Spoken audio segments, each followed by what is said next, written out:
তো hello friends, আমি Sandeep and আপনারা দেখছেন লার্নিং দুনিয়া 2.0 ইউটিউব চ্যানেল।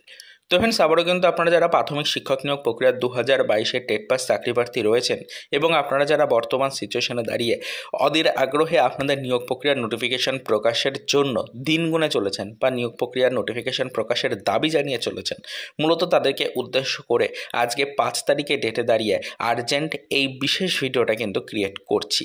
হ্যাঁ, অবশ্যই আজকে বিশেষ কয়েকটি ইনফরমেশন রয়েছে সরাসরি রাজ্যের ওবিসি মামলাকে কেন্দ্র করে, তাই এই ভিডিওটির মাধ্যমে সম্পূর্ণ তথ্য আপনাদের সাথে শেয়ার করব। বিস্তারিত আপডেটটাকে ভালো করে ডিটেলসে বুঝে নেওয়ার চেষ্টা করবেন। দেখুন ফ্রেন্ডস, ইতিমধ্যে আপনারা সকলেই জানেন যে রাজ্যের ওবিসি মামলা নিয়ে চূড়ান্ত একটা জল্পনা চলছে। এই চূড়ান্ত জল্পনা না মেটা পর্যন্ত কিন্তু কোনো ডিপার্টমেন্টের পক্ষ থেকেই নিয়োগের নোটিফিকেশনে ছাড়পত্র দেওয়া হচ্ছে না, বিষয়টা অলরেডি পরিষ্কার। তো বর্তমানে কিন্তু সকলেই সুপ্রিম কোর্টে হিয়ারিংয়ের ডেট আগামী 15 তারিখ, সেই দিকে কিন্তু ফোকাস রেখেছে। তবে এর পাশাপাশি আমাদের ভুলে গেলে চলবে না, হাইকোর্টেও ওবিসি মামলা চলছে। হাইকোর্টে ওবিসি মামলার একটি হিয়ারিং ডেট ছিল গতকাল, অর্থাৎ 4 তারিখ। সেখান থেকেই চূড়ান্ত কিছু আপডেট কিন্তু উঠে আসছে। হ্যাঁ, অবশ্যই বিষয়টি কী পর্যায়ে রয়েছে একটু আমরা জেনে নেওয়ার চেষ্টা করব। অলরেডি আপনারা জানেন যে আমাদের আদালত অবমাননার যে মামলা রয়েছে রাজ্যের এগেনস্টে, সেই মামলার কিন্তু হিয়ারিং ছিল বা হিয়ারিংয়ের ডেট ছিল গতকাল, অর্থাৎ 4 তারিখে। সেই মামলাটি গতকাল দুপুর 2টার সময় উঠেছিল। হাইকোর্টে মামলাটি ওঠার পর অবশ্যই আইনজীবীদের পক্ষ থেকে বেশ কিছু বিষয় নিয়ে নতুন করে আলোচনা শুরু করা হয়। তো ইতিমধ্যে আমরা জানি যে আদালত অবমাননার যে মামলা রয়েছে সেই মামলা তো রয়েছেই, তার সাথে নতুন করে কিছু নতুন পয়েন্ট কিন্তু অ্যাড হয়ে গেল গতকাল। বেশ কয়েকটি নতুন পয়েন্টে কিন্তু আলোচনা শুরু হলো। তো সব মিলিয়ে প্রত্যেকটি পয়েন্ট নিয়ে কিন্তু গতকালকে আলোচনার পর সেরকম কোনো সিদ্ধান্তে উপনীত হননি বিচারপতিরা। সেই কারণে নতুন করে সবকটি পয়েন্টের হিয়ারিং ডেট পিছিয়ে দেওয়া হলো, বা সবকটি পয়েন্ট নিয়ে তারা আলোচনা করার পর নেক্সট হিয়ারিং ডেট কিন্তু আবারও দেওয়ার চেষ্টা করছিলেন বা দেওয়ার জন্য তারা মতপ্রকাশ করছিলেন মোটামুটি 14 অথবা 15 তারিখের দিকে। তবে আমরা সকলেই জানি যে সুপ্রিম কোর্টে কিন্তু আমাদের 14 অথবা 15 তারিখের ডেটে আমাদের যে হাইকোর্টের রায়কে চ্যালেঞ্জ করে রাজ্যের পক্ষ থেকে যে মামলা করা হয়েছিল ওবিসি মামলা, সেই মামলার কিন্তু হিয়ারিং ডেট রয়েছে। তো হাইকোর্টে যখন ডেট ফিক্সড করা হচ্ছিল, নেক্সট হিয়ারিং ডেট যখন বিচারপতিরা ফিক্সড করছিলেন, সেই সময় রাজ্যের আইনজীবীদের পক্ষ থেকে বিষয়টা নিয়ে প্রশ্ন করা হয় বা বিষয়টা নিয়ে কিন্তু দাবি জানানো হয় যে সুপ্রিম কোর্টে কিন্তু আমাদের রাজ্যের ওবিসি মামলার নেক্সট হিয়ারিং ডেট রয়েছে 14 অথবা 15 তারিখ।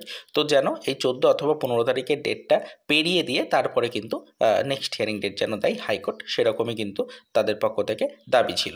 তো ইতিমধ্যে হাইকোর্টের আইনজীবীদের পক্ষ থেকে বা হাইকোর্টের বিচারপতিদের পক্ষ থেকে বিষয়টাকে মান্যতা দেওয়া হয় এবং অবশ্যই সুপ্রিম কোর্টের এই হিয়ারিং ডেটটাকে পিছিয়ে তার পরবর্তীতে গিয়ে কিন্তু নেক্সট হিয়ারিং ডেট সিলেক্ট করা হয় এবং অলরেডি কিন্তু যে ডেট সিলেক্ট হয়েছে সেটা কিন্তু 16ই জুলাই। হ্যাঁ, একদম ঠিকই শুনেছেন। ইতিমধ্যে গতকাল অর্থাৎ 4 তারিখের হিয়ারিং ডেটে নতুন করে কিন্তু বেশ কয়েকটি পয়েন্ট অ্যাড হয়ে যাওয়ার কারণে নেক্সট হিয়ারিং ডেটটা খুব শীঘ্রই দেওয়ার চেষ্টা করা হচ্ছিল। তবে হাইকোর্টের রায়কে চ্যালেঞ্জ করে সুপ্রিম কোর্টে যে মামলা হয়েছে ওবিসি মামলা, তার ফাইনাল একটি হিয়ারিং রয়েছে যেটি কিন্তু মোটামুটি 15 তারিখের ডেটে। তো সেই 15 তারিখের ডেটের হিয়ারিংয়ের দিকে রাজ্যের প্রত্যেকটা ডিপার্টমেন্টের চাকরি প্রার্থীরা আপাতত ফোকাস রেখে চলেছে। সেই কারণে হাইকোর্টের রায়কে বা হাইকোর্টের রায়ের ডেট বা নেক্সট হিয়ারিংয়ের ডেট কিন্তু একটু পিছিয়ে দেওয়া হয়েছে। সেটা 15 তারিখ বা 14 অথবা 15 তারিখের পরিবর্তে 16 তারিখ ফিক্সড করা হয়েছে। তো এইটুকুই আপনাদেরকে বলতে চাইছি। 2022-এর টেট পাস চাকরি প্রার্থী যদি আপনি হয়ে থাকেন, অবশ্যই কিন্তু জুলাই মাসটাকে একটু সিরিয়াসলি নেবেন এবং অবশ্যই কিন্তু জুলাই মাসের প্রত্যেকটি হিয়ারিংকে ভালো করে বোঝার চেষ্টা করবেন। তো হাইকোর্টে ইতিমধ্যে ওবিসি মামলার যে নেক্সট হিয়ারিং ডেট রয়েছে সেটা 16ই জুলাই ফিক্সড হয়েছে, এটুকু মাথায় রাখুন। এবং অবশ্যই সুপ্রিম কোর্টের যে মেন আমাদের হিয়ারিং রয়েছে, সুপ্রিম কোর্টে আমাদের ওবিসি মামলার যে মেন হিয়ারিং ডেট রয়েছে সেটি কিন্তু আগামী 14 অথবা 15ই জুলাই হতে চলেছে, এই বিষয়টাকেও মাথায় রাখুন। এবং সম্পূর্ণ পয়েন্টগুলো নিয়ে আমরা সর্বক্ষণ আলোচনা করার চেষ্টা করছি, পয়েন্ট টু পয়েন্ট ইনফরমেশন কালেক্টের চেষ্টা করছি।